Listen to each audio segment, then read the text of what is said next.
Welcome, everyone. We were just waiting to see if a couple more people could trickle in, but we're ready to get started. So welcome, everyone, to the 19th annual celebration of Fiesta Latina. I am Ingrid Colon. I am a member of the Yale Latino Networking Group, and I will be moderating today's event. We are delighted to be learning together with you about traditional and contemporary Latin American cultures during Hispanic Heritage Month. We want to begin by acknowledging the current and ancestral stewards of the land we are calling in from. Yale University acknowledges that Indigenous peoples and nations, including Mohegan, Mashantucket Pequot, Eastern Pequot, Schaghticoke, Golden Hill Paugussett, Niantic, the Quinnipiac, and other Algonquin-speaking peoples have stewarded through generations the lands and waterways of what is now the state of Connecticut. We honor and respect the enduring relationship that exists between these people and nations in this land.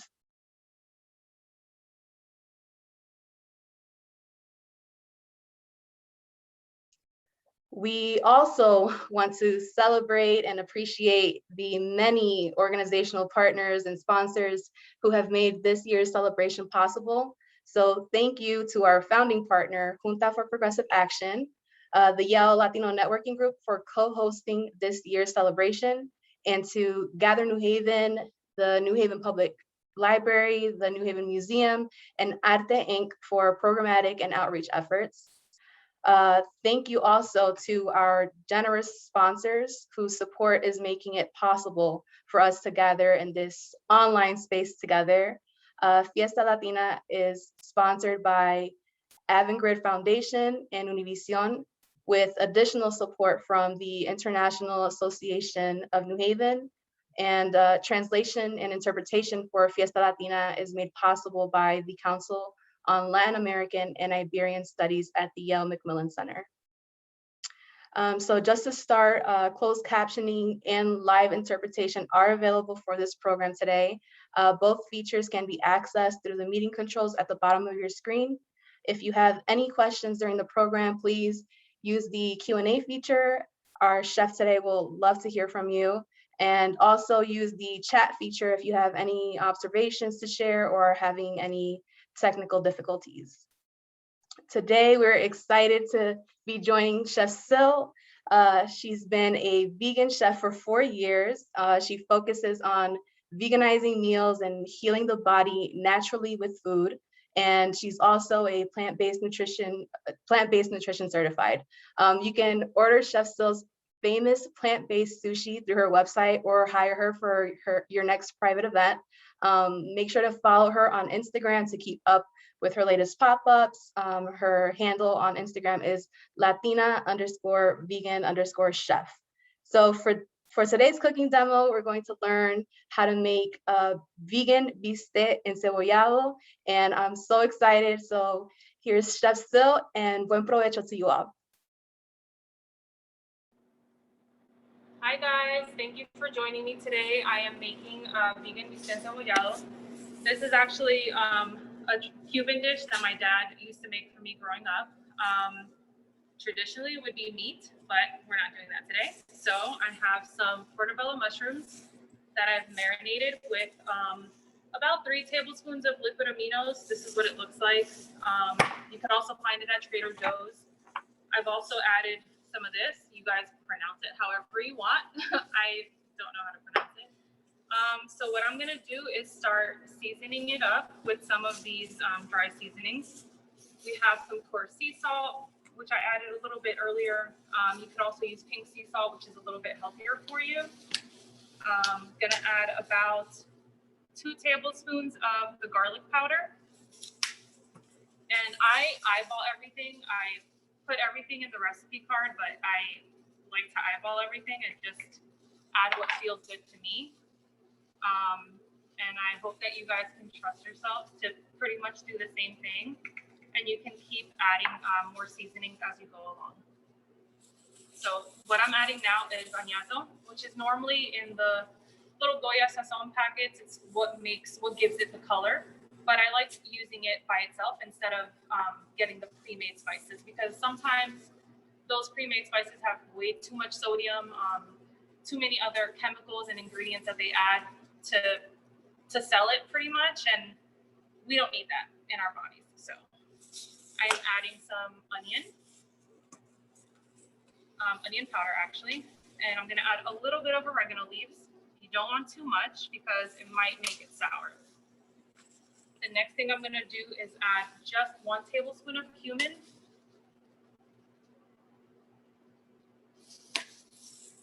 And then this is optional, but you can use the sazon completa.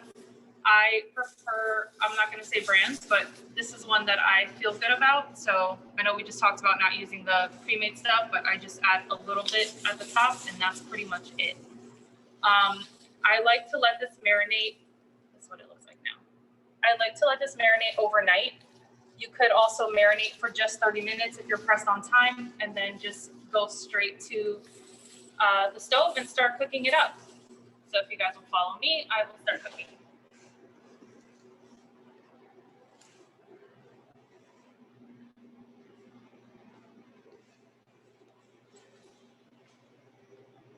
Does anybody have any questions so far, or are we still following along pretty good?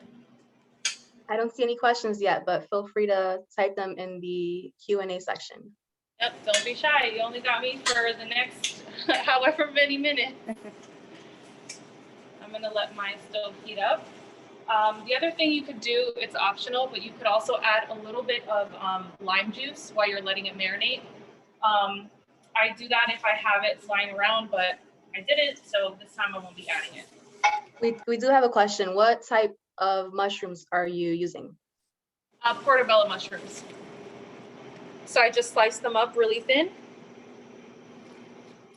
You really could use any mushroom though. We have so many different mushrooms that we could use. There's oyster mushrooms. We have lion's mane. It's pretty much just your preference. I prefer the portobello for this recipe myself, but you really could use anything that you have.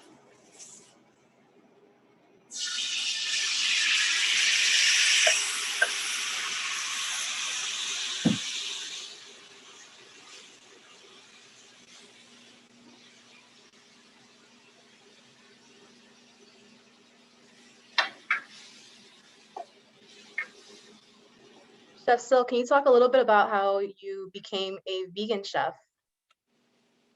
So about 4 years ago, I became vegan. Cooking has always been my passion. It's just been something that has always resonated with me. It's just always been with me. My grandmother actually had a Colombian restaurant when I was growing up. And so cooking was just always, I like to say, in my DNA. And once I became vegan, it created an even more, like it gave me that spark to start cooking again and to, start veganizing recipes, veganizing foods that I grew up eating that I couldn't eat anymore because I was vegan. And that's pretty much how I've come up with a lot of my recipes, is just thinking, okay, if I was home with my mom or dad, or with my grandparents, what would they cook for me? And how can I make this vegan? That's pretty much how that came along. Over here, I have some plantains that we're going to fry up to serve with our bistec encebollada and with our turmeric quinoa. And we have a question coming in. What do liquid aminos taste like? Is it similar to soy sauce? It has a similar taste to soy sauce, but it's not, so it doesn't have sodium. It doesn't have that much sodium. It doesn't have that salty taste. It's a great alternative to using soy sauce. It doesn't have soy. The other one that I love using is one called coconut aminos, and that one I get from Trader Joe's. And that one is great as well. I prefer that one over the regular one, but this is what we have today. I'm actually going to add in some of the cut up peppers. I have a mix of red and green peppers that we're going to add. And while you're adding that in, someone asked, is it possible to use anything other than mushrooms for this recipe? Yes, you can actually use some chickpeas with this if you wanted to. Or you can just do this with a mixture of veggies. So you can use like yellow squash, zucchini, maybe even some broccoli. You really could just play around with this and make this recipe your own. It's really all about the seasoning. So as long as you have the seasonings down, I feel like you can replace the mushrooms for any veggie. Great. And another question is, how do you feel being a chef in a male-dominated industry as a Latina? That's tough. I will answer in 1 second. I'm gonna add some liquid smoke. This is optional. I like to use just half a teaspoon. It's very strong, but it definitely gives it that flavor that you need when you're cooking something that's a meat substitute. So how do I feel about that? Well, as a woman, I feel like it's always harder to do certain things, and I feel like we constantly have to prove ourselves more than a man would. It is tough coming in and saying, hey, not only am I a woman, I'm Latina, but I'm also a vegan chef. So I'm not your normal chef, you know. A lot of other chefs in the industry kind of look down, I feel like, on vegan and vegan chefs, but I'm just trying to show them that whatever they can do, I can do it better, and I can do it vegan. So that's how I feel about that one. So these platanos are pretty much done. I'm just gonna kind of let them sit here on low.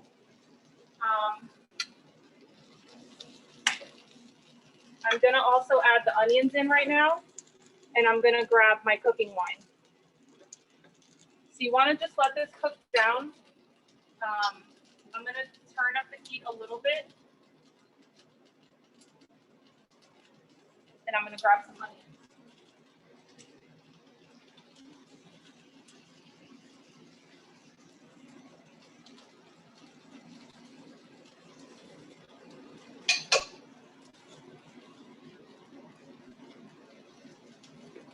So another question that came in is, what would you add if you wanted to make this dish spicy?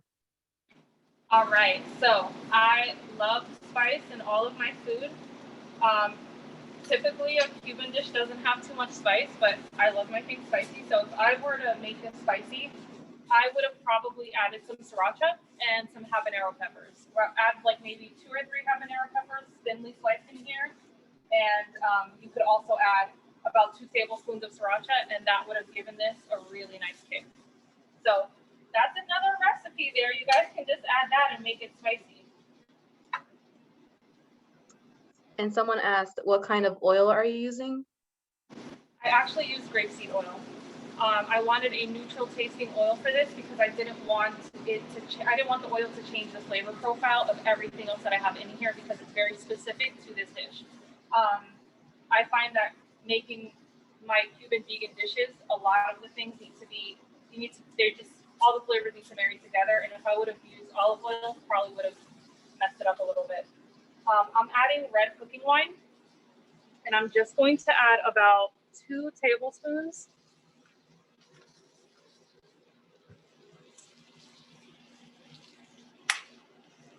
And this is something that is a huge staple when you're cooking any Cuban dish, really. I mean, we really don't cook anything without this cooking wine. It gives it that really nice flavor. But you definitely want to make sure that you cook this down a bit. So you're going to let this simmer. I'm going to turn up the heat again now that I've added the wine, just a tad. And you're just going to let that cook down because, again, you want the wine to cook down. You don't want it to taste bitter. So at this point, if you wanted to add more seasonings or anything else, you could do that at this time. Other than that, you'll just kind of watch it and make sure that it doesn't burn. Make sure that the liquid doesn't come out, and just watch it. Are you guys following along so far? Good? Any more questions? Someone asked, what was the biggest veganizing recipe challenge? I would say it has to be anytime that I'm making any meal that my parents make me, especially when they're visiting me. They both live in Florida, and so whenever they come to visit me, I always try to make it a point to make them something that I know they'd enjoy and that they used to cook for me. So I think that's always my biggest challenge. I remember for New Year's Eve, I actually wanted to make my dad paella. He grew up in Spain. He lived in Spain a little while after he left Cuba, and Spaniard food and Cuban food kind of go hand in hand. I grew up eating a lot of that stuff, and I wanted to make him paella and something that he would recognize and something that he would love. And that was challenging because I needed to make sure that I incorporated all of those like seafood flavors and just that like richness, just something you can just it brings you back to a memory kind of thing. And that was my biggest challenge, but I pulled through and he loved it, so we did good. Great. And related to that, what dish that you love was the hardest to make vegan? Can you say that again? So what dish that you enjoyed before becoming vegan was the hardest to veganize?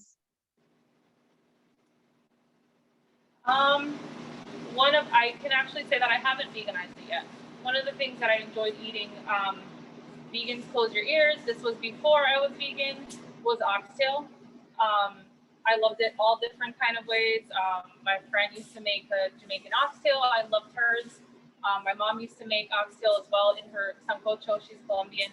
And that's one thing that I haven't tried veganizing yet, but I will soon. I'm going to add a little bit more coconut aminos because the liquid is coming down a little bit and we're not quite there yet on finishing this dish, so I want to add just a little bit more. And like I said, some of these things are just going to eyeball. I just wanted to add more because I didn't want it to dry out.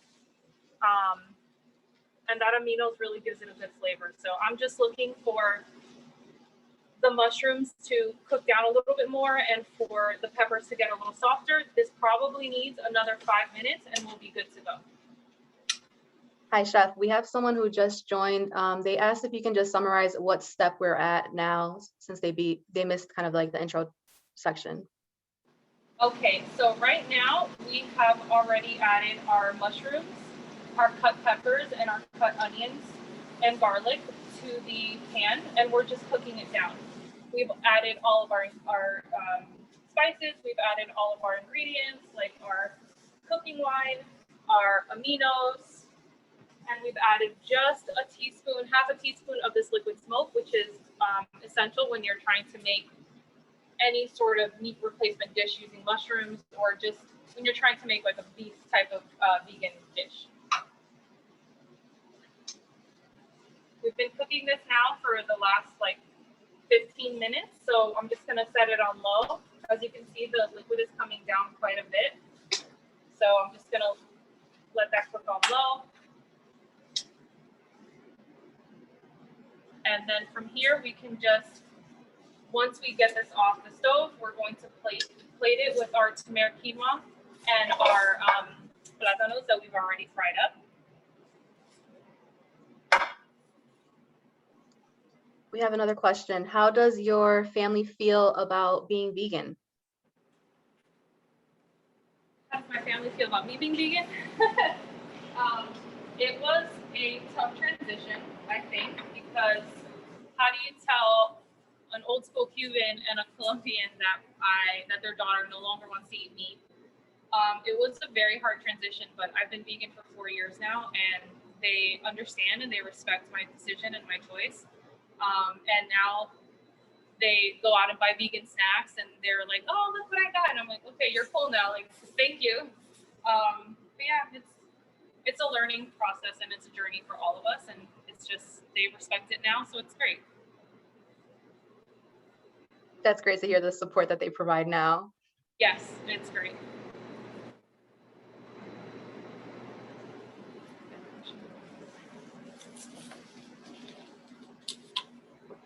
We also have a question asking what actually led you to become vegan?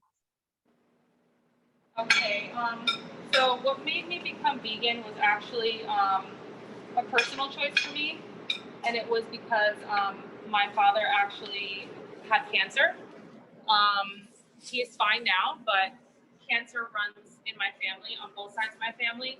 And when that happened with him, it was kind of like a shock, like, okay, something needs to change, because clearly on both sides of my family, something's going on, and I want to make sure that I'm healthy for my kids, and that I didn't want to put them through what I went through with my parents. So that was pretty much the turning point for me, in making sure that I made myself healthy as much as I possibly could. I mean, anything could happen tomorrow. You know, I don't know what's in plans, but I want to make sure that I take care of myself as much as possible. And to me, it felt like that was the best way to do it.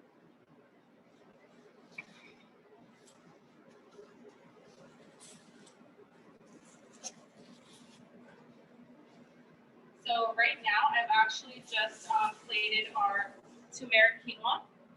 So you want to just make your quinoa however you normally would. I actually added in one of those veggie cubes that you can find at the store. I added 1 tablespoon of the turmeric powder. And that's pretty much it. The turmeric is great to add to any of your dishes. It gives it a good color, and it's also a great anti-inflammatory. It's great for your joints. It's great for mobility. I love adding turmeric to any of my recipes. And so that's why I felt like instead of having rice like we normally would with this dish, it would be easier to just have quinoa, which is more heart healthy for you. It just has greater health benefits than just having rice. So here we're going to add the mushrooms, and we're going to add the platanos. Can you tell us how you made the platanos? So the platanos, I just, here we go. I just kind of cut them up into like, you know, thin little strips. And we just fried it. I just actually used like a cooking oil. I use an olive oil cooking spray, and that's pretty much all that I used. You could even, you don't have to cook this on the pan. You could actually just cook it in the stove, in the oven. You could just bake it for about 20 minutes at 375 degrees, and it'll be just as good. You don't have to. I would have never thought of that. Such a good tip.